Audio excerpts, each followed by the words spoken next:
It says in the Shema, in the holiest prayer of the Jewish religion, that we should think of these words and say these words when we get up and when we lie down and when we walk about our day. There's this idea of holding on to these words, of holding them in our minds, holding them in our thoughts, and in our experiences, and that is what we ultimately need to work on. We need to work on incorporating into normal daily life, into casual conversation. When we walk us by the way and lie us down and get us up, we need to be having conversations that increase awareness. Wait, so what are the words that you're supposed to keep in the back of your mind? Well, the words in the Shema are Shema Yisrael Adonai Eloheinu Adonai Echad, which is, Hear, O Israel, the Lord our God, the Lord is one. Say it again? Hear, O Israel, the Lord our God, the Lord is one. And ultimately there are various ways we can interpret this, and different people have interpreted it differently, and we can talk about how it says something about the oneness of God, that He's actually one. We can talk about the uniqueness of God, that there's nothing like Him, in that sense one. And we could talk about it. One of my interpretations is, like, if you put the punctuation differently, Hear, O Israel, the Lord, and our God, the Lord, are one. That in some way that Israel is representing humanity, and I have various other reasons for suggesting that it's representing all of humanity and not just a particular people, at least on some level of interpretation. And then people and God have to be able to interact with one another.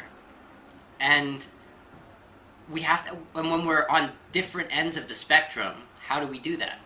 We need some kind of, like, commonality, some kind of, like, central column or something, a way by which we can communicate, a common ground.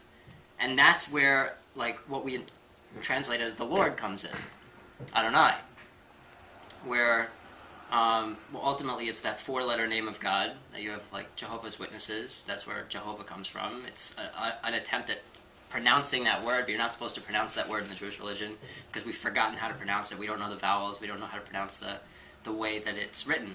And so we just cover it up with Adonai. That's how we say, which means my Lord, which is not what's actually said, but it's our way of saying something instead of what's there because we don't know how to pronounce what's there and we don't want to mess up the name of God and desecrate it in any way. So this is the commonality. Like, if you look at the beginning of Genesis, you have Elohim is the only reference to God.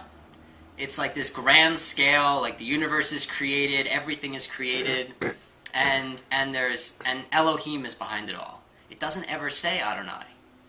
And then it's the second chapter of Genesis where Adonai comes in. It's the second chapter of Genesis where we zoom in on humanity. So it's when we're interacting with humanity, then we have Adonai in the middle, in the interaction. Adonai interacts with humanity. Elohim works on a large, grand scale.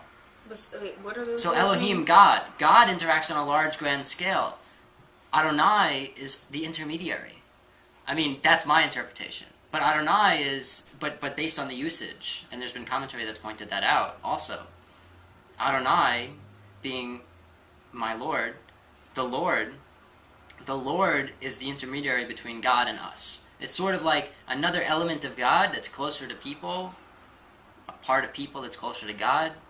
And so it says, so you look at this, Hear, Israel, the Lord, and God, the Lord, are one. That our higher state of being and God's way of interacting with us are one. And that's how we interact with the source of all creation, via some kind of intermediary that is ultimately our highest state of being. That is, it is in some way reachable by us. So if you follow that logic through, then man is just an extension of God. I mean, it's important to recognize that there are sort of divisions. Well, there are sort of divisions. I mean, we sort of are, because we're all developing upward toward the source from which we all came. and we develop down. But if they're all one, it's like, you know, like in math, like if A equals B and B equals C, then A equals C. So if God is the same as the Lord. But what I said was the Lord part of us and the Lord part of God are one. Not that we and God are one. Far from each other as we can be, and ultimately, like, God is all sharing in nature.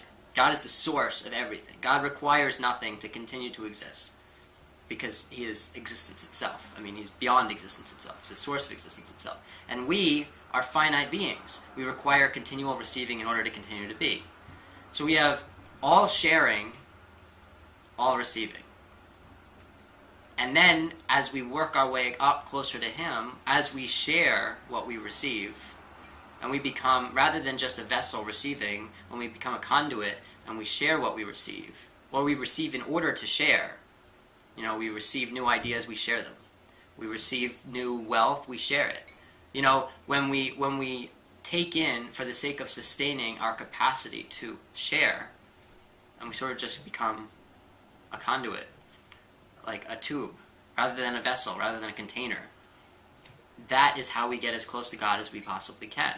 When we're sharing all that we can receive, because then we're not only receiving when God is only sharing, we are sharing all that we can receive. But notice then we're not just purely sharing, we're still receiving, but we're as close to God as we can get. That's when we reach Adonai. That's when we are at that point where we and God are in some way one, but ultimately we're still not the source. We are still not God, but we are one with godliness in some way.